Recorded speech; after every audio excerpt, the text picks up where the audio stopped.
Professor doctor M Shamsher Ali. Sir ভালো আছেন? জি আলহামদুলিল্লাহ। আমি তো এর আগেও দুবার এখানে এসেছি, কোভিডের সময় আসা হয় নাই, তো এবার আবার আসলাম। এখন এটার একটা নতুন তাৎপর্য বহন করে।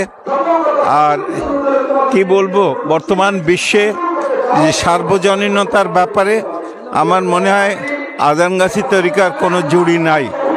তো এইটা আমাদের ইয়াঙ্গার জেনারেশন, তরুণ প্রজন্মকে ভালো করে বোঝাতে হবে যে পৃথিবীতে যদি বিনি পয়সায় সুখ শান্তির সন্ধান চাও, তাহলে বিজ্ঞানী হও, আর্কিটেক্ট হও, প্রশাসক হও, যত বড় উঁচু মাপের দরের লোকেই হোক না কেন, তোমাকে এই মানুষকে ভালোবাসতে হবে, সৃষ্টিকে ভালোবাসতে হবে, গোটা সৃষ্টিকে ভালোবাসতে হবে।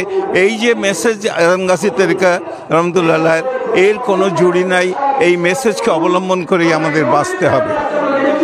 জি, আপনি কতদিন ধরে এই হাক্কানি আঞ্জুমান দরবারের সঙ্গে জড়িত আছেন?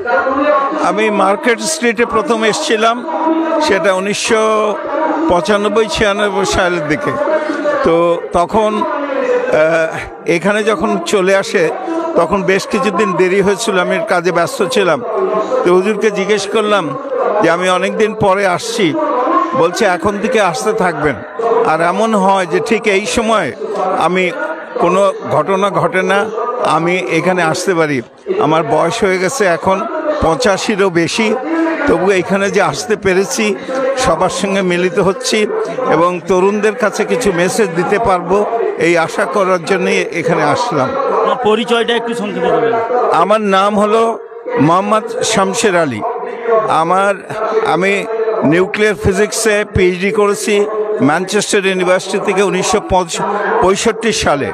তারপর আমি বাংলাদেশ আণবিক শক্তি কেন্দ্রের পরিচালক ছিলাম। বাংলাদেশ উন্মুক্ত বিশ্ববিদ্যালয়ের আমি প্রতিষ্ঠাতা ভাইস চ্যান্সেলর।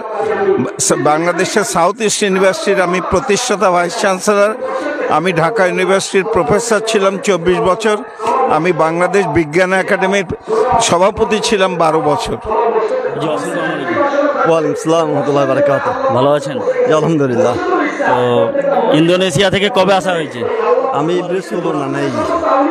সারা দুনিয়াতে যদি আমরা একটু চক্ষু খুলে দেখি যে হক এবং হালাল যেটা, সেটা খুবই কম, বিরল। এখানে যে হক হালালের যে কথা বলা হচ্ছে, পবিত্রতার যে কথা বলা হচ্ছে, পবিত্রতা পালন যে অক্ষরে অক্ষরে পালন করে দেখাচ্ছে আমাদের মোর্শেদ, এইটা খুবই বিরল। It's very very very rare now in the world. আপনি যেখানে যাবেন, দুনিয়ার যেখানেই যান না কেন, you will not get the আপনার যে পিউরিটি কিংবা পবিত্র যেটা, সেটা নাই। আপনি যত বড়ই বলেন, সবখানেই ঘোজামিল, ভেজাল। This is the only place যেখানে আপনার পিউরিটি মেনটেন্স হচ্ছেন। তো এখানে হইল যে মানুষ যে বললেন যে সমস্ত বিশ্বের জন্য প্রার্থনা, সমস্ত মুসলমানদের প্রার্থনা, স্মৃতির জন্য যে প্রার্থনা, সেটা এখানে হচ্ছে।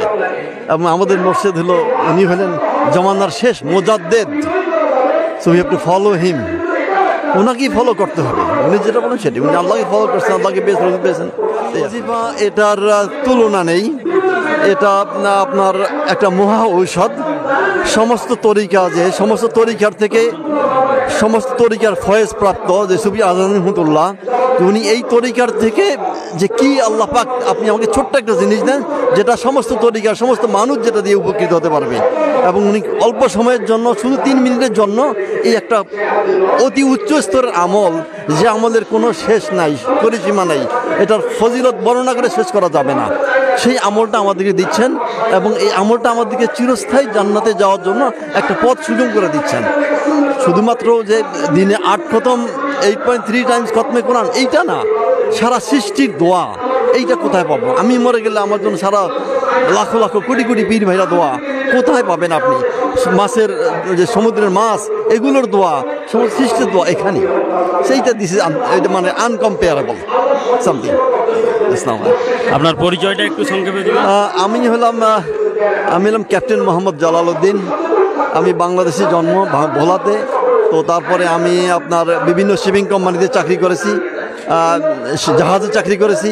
আমি গত 27 বছর একটা কোম্পানিতে, হংকংয়ে 20 বছর এবং জাকার্তাতে 7 বছর আমি